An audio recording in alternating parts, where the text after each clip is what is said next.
I l'altra cosa que vull fer incidència, perquè em sap molt de greu, i a vegades em penso que en aquest cantó d'aquí no tinc gent d'esquerres, sinó que tinc gent de dretes, perquè de totes les crítiques que vostès han fet en aquest moment, totes són contra la cultura. Fixi-se, l'escola de música, l'escola de música, l'espai d'art, el teatre auditori.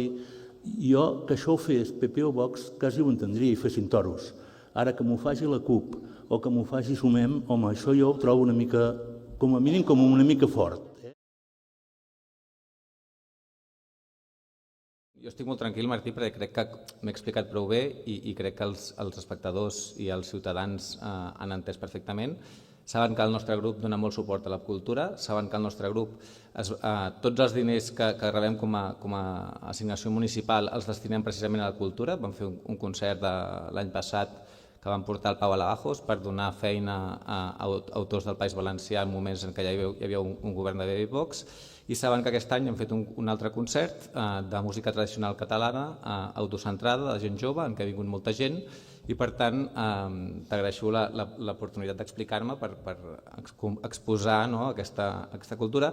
I l'únic que posem en manifest és que els diners públics és molt important gastar-los bé i avaluar l'efecte que tenen. És quan fem una política, avaluar si els diners que ens gastem tenen l'efecte que desitgem. I llavors el nostre grup qüestiona que potser que hauríem de repensar-lo perquè els recursos que hi posem amb els visitants que té l'espai d'art creiem que potser ho hem de plantejar, però estarem d'acord en discutir-ho.